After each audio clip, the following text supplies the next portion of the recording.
A very good evening to all of you.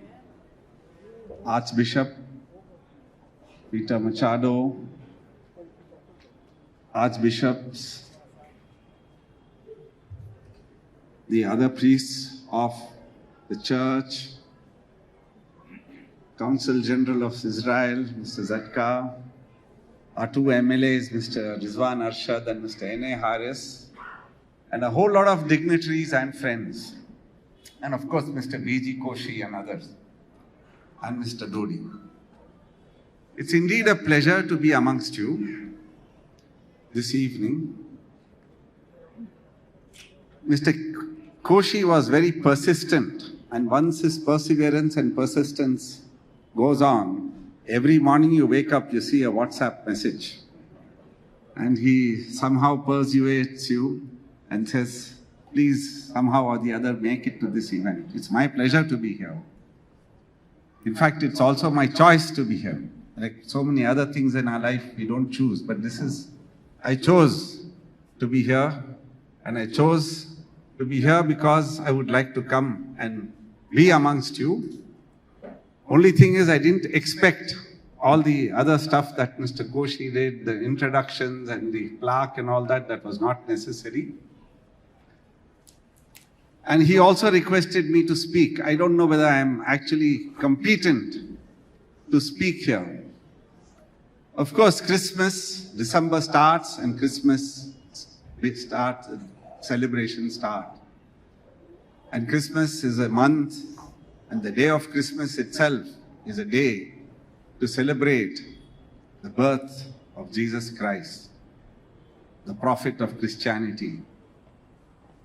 Friends, the Lord above have sent many, many prophets all along the way as he has gone along, and we've had many religions born.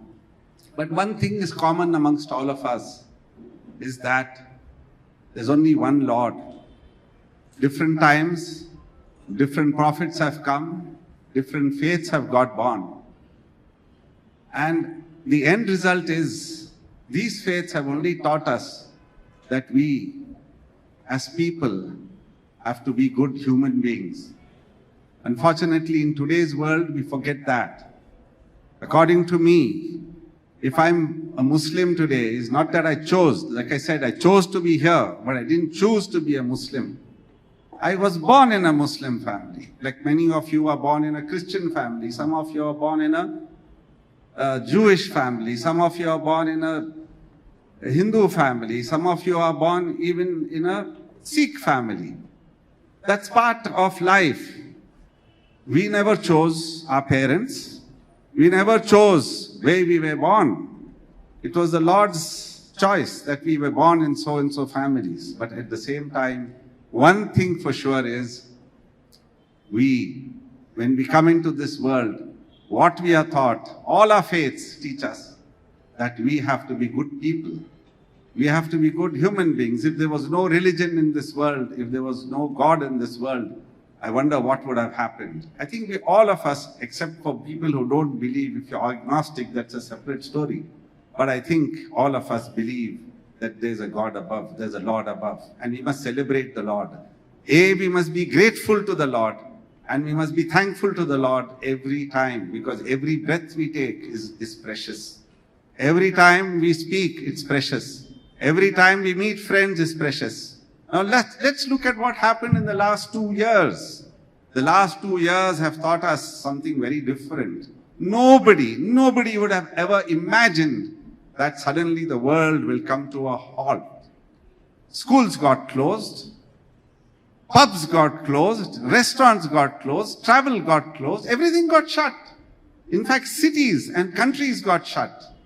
Did you ever imagine something like this could happen? Did you ever imagine that you could survive all this? But what did we do? We survived. Many of us got together. We said we have to help. Many of us said the scientists did what they had to do, and the God above only taught them that the vaccine should be developed. And the vaccine was developed. And now almost all of us are here, vaccinated, I hope. I assume that all of us are. And then another thing that we were taught is wear that mask. Many a time when wearing that mask, you don't know, even if you're a friend, you can't make out who is it at one glance because you're all masked up and it's difficult to recognize people. But then that's now the way of the world. I only hope and pray that this passes. Yes, the virus is there to stay. Only thing is we need to now know how to handle ourselves, how to follow that protocol and keep praying that this also passes, like many events. In fact, in the last 2 years, people died. We lost good friends. There was panic. There was a lot of stuff. But then I think God has given us that ability to forget and forgive, and we move on. In fact, friends, I'll share you a small story, and I don't want to keep on prolonging what I have to say. Only thing that I would like to say is, I think we should all learn, since this whole function is about unity in diversity. This whole event is to say that we celebrate our respective faiths, but then we need to know how to live as one big race. And the race is the God's race. And you call you call it God, you call him Allah, you call him whatever else you want to call him, Bhagwan. But the thing is, ultimately, there is only one God above. If we learn how to live together, if we learn how to respect each other, if we learn how to be affectionate to each other, learn how to share, learn how to give, learn how to care for people, I think we'll be a fantastic world. In fact, I'll just share with you a small story, which I read, these collection of stories I have, and sometimes I like to say these stories because finally that's a takeaway. So this is my takeaway gift for you for Christmas. See, this story is about a merchant who from Baghdad, and he entered a Sufi's shop. And this shop had essences, jars on all the shelves. Okay? Then this, marveling at the beauty of the place, he asked, "Sir, what is sold here?" The Sufi said, "The gifts of God." The merchant was surprised with the answer and asked, "How much do they cost?"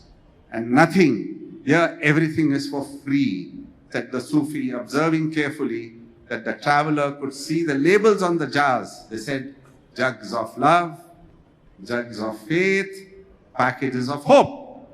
The merchant, a big jug of love, all the packages of hope, and 3 jars of faith for me, my friends and my family, please pack them up. The Sufi carefully prepared the order and handed him over a small box. Then the merchant said, surprised, that how can all of this get fitted into this small little box? So smilingly, the Sufi said, "In God's store, we don't sell fruits. We sell only seeds. You have to sow them. Let us together vow together that we sow the seeds of love, hope, faith, compassion, and more for a better tomorrow." I wish you all a very Merry Christmas and all the best for the coming New Year. And I thank Mr. Koshi for having invited me here and share my few thoughts. Thank you again.